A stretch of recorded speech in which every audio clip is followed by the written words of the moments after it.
SDM के आश्वासन के बाद धरना प्रदर्शन हुआ समाप्त। बहरोड कस्बे में पुराना जर्जर मकान का छज्जा गिरने से व्यक्ति रतन लाल प्रजापति की मौके पर मौत हो गई।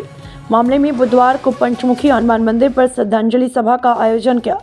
सभा के बाद पैदल मार्च निकालकर पीड़ित परिवार को 50 लाख रुपयों का मुआवजा, मृतक की पत्नी को सरकारी नौकरी दिलाने और अस्पताल में भर्ती बच्चों को मेडिकल सुविधा उपलब्ध कराने का मांग पत्र एसडीएम कार्यालय पहुंचा, जहां काफी देर तक एसडीएम न मिलने पर प्रदर्शनकारियों ने रोष प्रकट किया।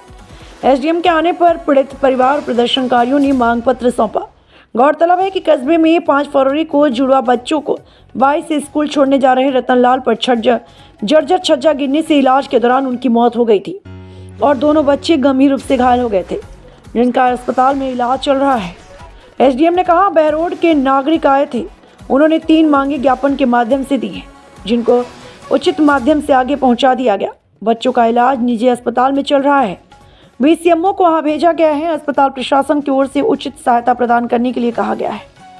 ब्यूरो चीफ मुकेश कुमार साहब को चिन्हित करता, उनको नोटिस देता, ये कोई हादसा नहीं है। हम तो कहते हैं मर्डर है। उन लोगों के खिलाफ एफआईआर हमारी उसकी मृत्यु के बाद इतना संवेदनशील मुद्दा था।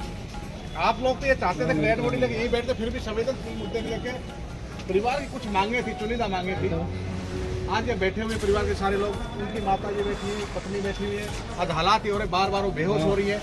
और पहले कल सूचना देके लोग आए थे, अगर कल हमारी मांगों को लेकर के आपको ज्ञापन देंगे, उसके बावजूद स्थिति कम से कम 2 घंटे हो गए। कलेक्टर साहब से बात हो गई, आपसे बात हुई, तहसीलदार जी भी आ गए।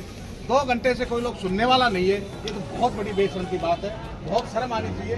सुनने के लिए नहीं है। आज हालात ये है एसडीएम साहब, परिवार में जो घायल है बच्चे, बहुत की हालात चिंताजनक है। तो हमारे कोई बहुत बड़ी मांगे नहीं है।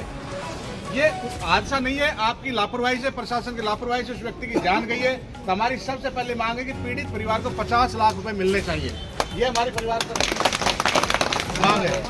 दूसरी, उस घर में कोई कमाने वाला नहीं है, आगे आजीविका कैसे चले, उसकी पत्नी को नौकरी मिले, ये हमारी दूसरी मांग है। तीसरी हमारी मांग है, जो बच्चे घायल, शांति से बातचीत करने वाले करेंगे, ठीक है। तहसीलदार साहब रतन लाल जी की जो जर्जर छज्जा गिरने से दर्दनाक हादसा हुआ है, उनकी जान चलेगी। ये बहुत झकझोर करने वाली घटना है, बहुत संवेदनशील घटना है। और ये एक हादसा नहीं है, ये आपकी प्रशासन की, नगर परिषद की बहुत बड़ी लापरवाही है। उसकी वजह से एक व्यक्ति की जान चलेगी। आज पीड़ित परिवार यहाँ बैठा हुआ है, पहले से सूचना देके आए थे, अगर हमारी कुछ मांगों को लेकर पीड़ित परिवार आपसे मिलना चाहता है। बड़े बेशर्म की बात है। 2 घंटे से 1.5 घंटे से प्रशासन बैठा हुआ है। 1:30 बज गए। कलेक्टर साहब से बात होगी, एसडीएम साहब से बात होगी, कोई यहाँ सुनने वाला नहीं है। और अब भी आप पूछे, इनकी मांग थी, कम से कम कलेक्टर जब यहाँ दौरे पे थी तो कलेक्टर साहिबा खुद आना चाहिए था। यहाँ कलेक्टर साहिबा से खुद आना चाहिए था।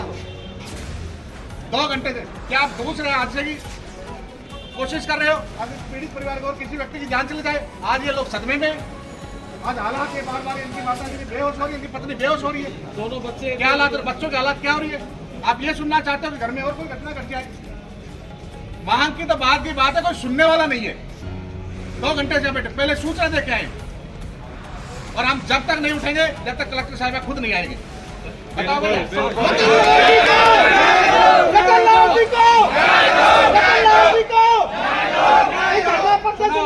आज तो हम केवल शांतिपूर्वक बैठे हुए।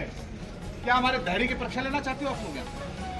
हम रोड भी जाम करेंगे, आप लोगों के अंदर भी नहीं घुसने देंगे जब तक इनकी मांग पूरी नहीं होगी। ये नगर परिषद की लापरवाही है। आज नगर परिषद की हालात ये है, व्यक्ति की जान की कोई कीमत नहीं है। उनको तो भ्रष्टाचार में समय नहीं है।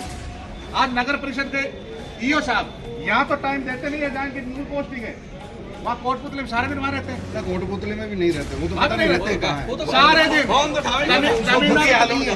फुर्सत नहीं है। और तहसीलदार साहब सुन लो, आपको बता रहे हैं, इनको है ना, इनको आप नियंत्रित करो, नहीं तो ईंट से ईंट बजा देंगे और समझा देंगे कि क्या स्थिति है। आज हालात ये है, हालात बुरे हैं। कभी तो बंदर पकड़ने के ठेका दे रहे, कभी सफाई के ठेके में। आज मानवता के नाते है ना, आप मानवता के नाते आप घोषणा क्यों नहीं कर सकते? आज पीड़ित, ये पार्टी पॉलिटिक्स का विषय नहीं है। केवल प्रशासन परिवार के अंदर कोई नहीं बचा है, और आप सबको, आप मिलना तक उचित नहीं समझे हो आप लोग। प्रशासन की लापरवाही कितनी बड़ी लापरवाही है। और पूरे बैरोड को इकट्ठा कर देंगे, मैं बता रहा हूँ, हम पूरे समाज को, और बजा देंगे। हम आपको बता रहे हैं अच्छी तरह से। और कमिश्नर को लखन नाम की चीज नहीं है, कभी नहीं बैठते वो। बहुत बड़ी मांग नहीं है प्रशासन की। अति के अंदर हमको आके बोलना पड़ रहा है कि परिवार है ना खत्म हो गया, और आपके संवेदनहीन हो गया प्रशासन। व्यक्ति की जान चली गई नहीं, वहाँ के लिए कोई नहीं है, सुनने के लिए नहीं आ रहा कोई। परिवार में कोई आदमी नहीं है, उस परिवार में कोई एक आदमी नहीं बचा। और आपने आपदा के नाम पर राशि तक घोषणा नहीं की है। संवेदनशीलता होती तो यहाँ तक की नौबत नहीं आती। उसी दिन आप जाता प्रशासन, शर्म आनी चाहिए आपको सबको। करते उसकी कितने नौकरी देते, बच्चों का इलाज कराते, शिक्षा की व्यवस्था करते। एक बार किसी के पास में एक बार वो वीडियो है तो दिखाओ एक बार वो इसके पास ये पिक्चर आना चाहिए बाइक पास।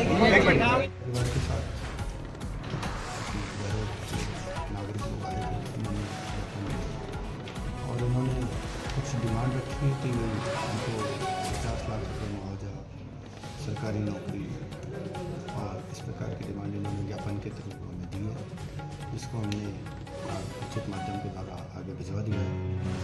और उन्होंने दूसरा ये कि पुराने भवन है उनका एक सर्वे कराकर पुराने भवन को छज्जे या इस टाइप के भवन तो उसके लिए जिस दिन घटना हुई थी उससे पहले भी वैसे सरकार के भी डायरेक्शन है कि इस प्रकार के जो जर्जर भवन है उनको हटाया जाए। तो उसके लिए रेगुलर नगर पालिका की टीम लगी भी रहती है, और उस दिन जब घटना हुई तो कमिश्नर साहब को हमने डिटेल डायरेक्शन दे रहे थे तो ऐसे भवनों को भी हटाया जाए।